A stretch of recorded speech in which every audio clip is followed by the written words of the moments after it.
పెద్ద భేదం ఉండదు, అంతా కలిసికట్టుగానే చేస్తారు. ఏ కార్యక్రమం చేసుకున్నా ఒక రకంగా హాల్ మార్క్ కి మీరు మార్కే ఉన్నారు.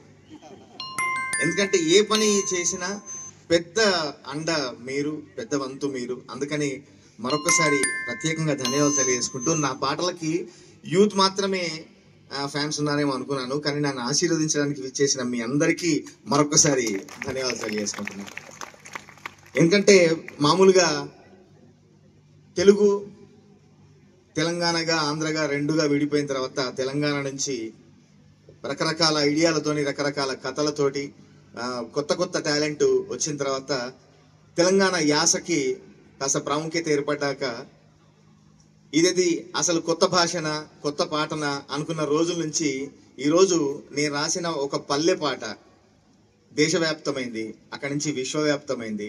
నిజంగా నన్ను కన్న తల్లికి, నేను పుట్టిన ఊరికి ఆ గౌరవం దక్కిందిగా నేను భావిస్తా. మొన్న థ్యాంక్ యూ సెప్టెంబర్ 23 నాడు మన రాష్ట్రపతి ద్రౌపది ముర్ము గారి చేతి మీదుగా బలగం అనే చిత్రంలో నేను రాసిన ఊరు పల్లెటూరు అనే పాటకు గాను జాతీయ అవార్డు తీసుకోవడం జరిగింది. నేను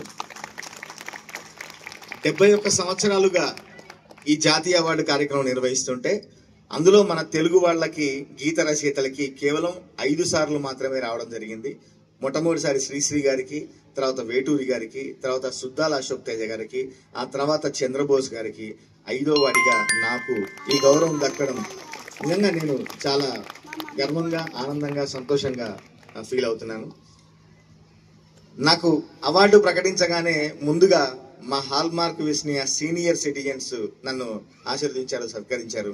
ఆ తర్వాత వెంటనే అవార్డు తీసుకొని అర్జెంటుగా నా ఫ్యామిలీతో సహా నేను అమెరికాకి వెళ్ళడం జరిగింది. 23 నాడు అవార్డు తీసుకుంటే 24 నాడు బయలుదేరాల్సి వచ్చింది. ఆ తర్వాత మళ్ళీ ఇక్కడికి రాగానే నన్ను మళ్ళీ సీనియర్ సిటిజన్సే ఆశీర్వదిస్తున్నారు, సత్కరిస్తున్నారు. మై హోమ్ అవతార్ ఈ సీనియర్ సిటిజన్స్ కల్చరల్ వింగ్ కి, అసోసియేషన్ కి మరొకసారి ధన్యవాదాలు తెలియజేసుకుంటూ, రాధాకృష్ణ గారు ఇంకా మీ గురించి చెప్పే వయసు కూడా నాకు లేదు. ఇందులో చాలా మంది సర్వీస్ ఉన్నంత వయసు కూడా నాకు లేదేమో నేను అనుకుంటా. అంత మంచి ఒక్కొక్కరు మాకంటే కూడా ఇప్పుడున్న యంగ్స్టర్స్ కంటే కూడా చాలా ఓపికగా, చాలా విఘ్నతతో మీరు చేస్తున్న ఈ కార్యక్రమాలు మీ అబ్బాయిలకు కాదు, మీ మనవళ్ళకి, ముందు తరాలకు కూడా ఎంతో ఆదర్శవంతమని ప్రతి ఒక్కరిని నేను పేరు పేరున ప్రత్యేక ధన్యవాదాలు తెలియజేసుకుంటూ, పాట తోడు ఉంటే ఏ బాధ ఉండదని తెలవనోళ్ళు కొందరు, అసలు కళాకారుడై పుట్టనందుకు కుమిలిపోయే వాళ్ళు ఎందరు, ఎంత ఘాతకుడైనా బాతురూములో నిన్ను బతిమిలాడుకుంటాడో యమ్మా, నువ్వు లేనిదే ఈ లోకానికి నేనెవ్వరో తెలవదోయమ్మా, నిన్ను విడిచి ఉండలేనమ్మా ఓ పాటమ్మా, ఎన్నడూ మరచిపోనమ్మా నా పాటమ్మా, ప్రతి మదిలోన మెదులుతుంటావో పాటమ్మా, నా ఎదలోన పదిలంగుంటావో పాటమ్మా. జానపదం పాట అనే తల్లి కొంగు పట్టుకొని వరంగల్ జిల్లా హన్మకొండలో పుట్టి ఆ తల్లిని నమ్ముకొని, ఆ తల్లి కొంగు పట్టుకొని హైదరాబాద్కి వస్తే నన్ను ఆదరించారు ప్రేక్షకులు.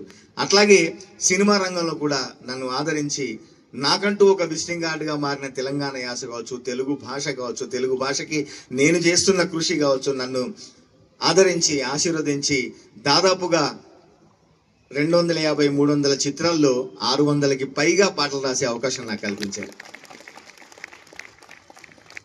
అమెరికాకి వెళ్ళి ప్రోగ్రామ్ చేస్తుంటే నా పేరు తెలియదు కానీ నా పాట తెలుసు.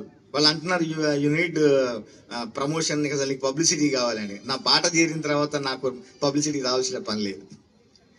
ఎందుకంటే అక్కడ ప్రతి పార్టీలో, ప్రతి ఫంక్షన్లో, ప్రతి ఇంట్లో నా పాట తెలియని వాళ్ళు లేరు అంటే నేను నిజంగా చాలా సంతోషపడ్డాను. చిన్న చిన్న పిల్లలు కూడా నేను పాడుతుంటే నా పాటను పాడుతున్నారు.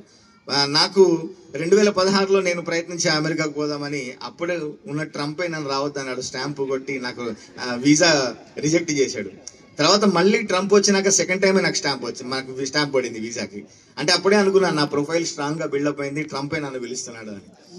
అప్పట్లోనే అందుకని 2016లో నేను ఒక లై అని ఒక చిత్రంలో రాస్తే బొమ్మోలే ఉన్నదిరా పోరి బొంబాటుగుందిరా నారి లడ్డోలే ఉన్నదిరా గోరి లై లైలప్ప బుగ్గల్ది ప్యారి ఏడికెళ్ళి ఊడిపడ్డది మిస్సు దీని నవ్వుతోనే ఎలిగిపోయే యూఎస్సు నడుమును చూస్తే అరెరెరెరెరెరె నడుమును చూస్తే నయగర ఫాల్సు నేను పోతా బయలెళ్ళిపోతా బాంచెన్ని కాళ్ళు మొక్కి చచ్చిపోతా ట్రంపెటల్లే వంపులున్న పోరి ట్రంపు లెక్క సంపుతుందిరో నారి ర్యాంపు వాకు చేసుకుంట గోరి స్టాంపు గుద్దినాది గుండె మీద ప్యారి అని అప్పుడే ట్రంప్ను గుర్తించాను ఇట్లా సంపుతాడు మనని చెప్పి 2016లోనే. తర్వాత నాకంటూ గుర్తింపు తెచ్చిన బోల్డని పాటలు ఇందాక మా మిత్రులు పాడారు, మా శివరంజని అండ్ రాగసాగర్. రాగం ఉంది, సాగరం ఉంది అని చెప్పారుగా. సారీ, వాళ్ళు నా పాట పాడి వినిపించారు. నన్ను లోకల్ నుంచి గ్లోబల్ గా పరిచయం చేసిన పాట. రాములో రాములా నన్నాగం చేసిందిరో, రాములో రాములా నా పానం తీసిందిరో అని. అది నాకు కొత్త ప్రాణం పోసింది. నేను అందులో పానం తీసింది అని రాస్తే నాకు కొత్త ప్రాణం పోసింది. డేవిడ్ వార్నర్ లాంటి క్రికెటర్ కూడా పాట మీద టిక్ టాకులు చేసి నన్ను ఇంకా ఫేమ్ చేశాడు అక్కడ. డేవిడ్ వార్నర్ కూడా మనం ఇక్కడి నుంచి థ్యాంక్స్ చెప్పుకోవాలి. ఆ తర్వాత బోల్డన్ని పాటలు వస్తూ అందరి పార్టీల్లో, అందరి ఇండ్లలో, అందరి ప్లే లిస్ట్ లో నా పాటలు మోగాయి. ఆఖరికి 31st నైట్ కి ఇక్కడ కూడా చేస్తే కూడా మన దగ్గర నుంచి ఆ బోల్డన్ సార్ నాకు వినిపించిన పాట. కల్లా జోడు కాలేజీ పాప చూడు, ఎల్లారెడ్డి గూడ కాడ ఆపి చూడు, ఎర్ర రోజా పువ్వు చేతికిచ్చి చూడు, అందరి ముందు ఐ లవ్ యూ చెప్పి చూడు, పడితే లైన్ల పడతది లేకపోతే తిడతది, పోతే చదువుపోతుంది అది పోతే ఇంకోతొస్తుంది అన్నది.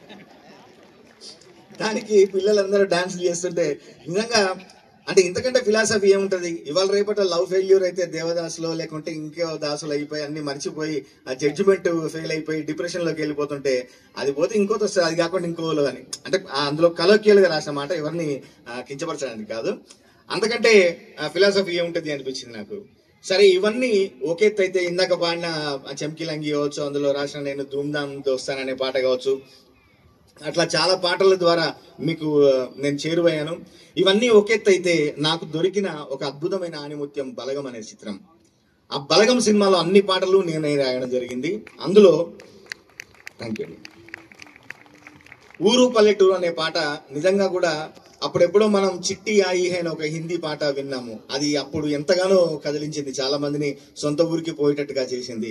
ఈ రోజు ప్రవాసంలో నా పాటలు వింటూ ఊరును తలుచుకుంటూ మేము ఊరును మిస్ అయ్యాము అని చెప్పి వాళ్ళు చెప్తుంటే నా కళానికి, నా పదానికి, నా పదాలకు ఒక సార్థకత చేకూరిందని నేను అనుకున్నాను.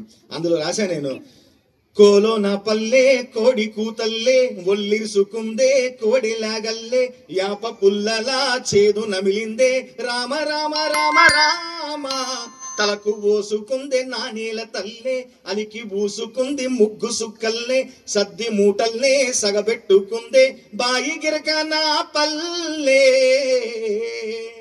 ఏ తెల్లని పాలధారల్ల పల్లె తెల్లారుతుంటదిరా గుళ్ళోని గంటతో కాడెట్ల మెడలోన గంటలు మోగుత ఉంటాయిరా నాగలి భుజాన పెట్టుకుంటే దోస్తులు చెయ్యేసినట్టేరా గొడ్డు గోదా పక్కన ఉంటే కొండంత బలగం ఉన్నట్టురా సల్లగాలి మోసుకొచ్చేరా సేను సిలకలా ముచ్చట్లు దారి పొడుగు చెట్ల కొమ్మలా రాలుతున్న పూల చప్పట్లు గడ్డి మోపులు కాల్వ గట్టులు చెమట సుక్కల్లో తడిసిన ఈ మట్టి గంధాల ఊరు పల్లెటూరు దీని తీరే అమ్మ తీరు కొంగులోనా దాచిపెట్టి కొడుకుకిచ్చే ప్రేమ వేరు ఊరు పల్లెటూరు దీని తీరే కన్న కూతురు కళ్ళ ముందే ఎదుగుతున్న సంబరాల పంట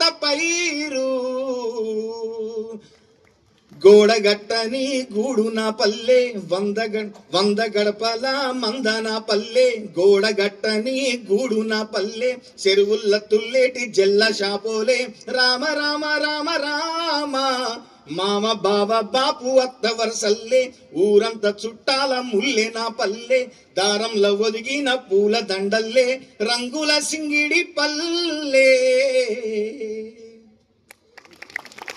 ఈ పాటకి ఈరోజు దేశవ్యాప్తంగా గుర్తింపు రావడం, ఉత్తమ గేయ రచయిత దేశవ్యాప్తంగా అంటే అటు తమిళ్, మలయాళం, కన్నడ, హిందీ అన్ని భాషల వాళ్ళు పోటీ పడితే అందులో మన తెలుగు పాట గొప్పది, మన తెలంగాణ పాట గొప్పది, మన పల్లె పాట గొప్పది అని మన పల్లెకు గుర్తింపు నుంచి ఈరోజు జాతీయ స్థాయిలో అవార్డు రావడం చాలా సంతోషంగా ఉంది.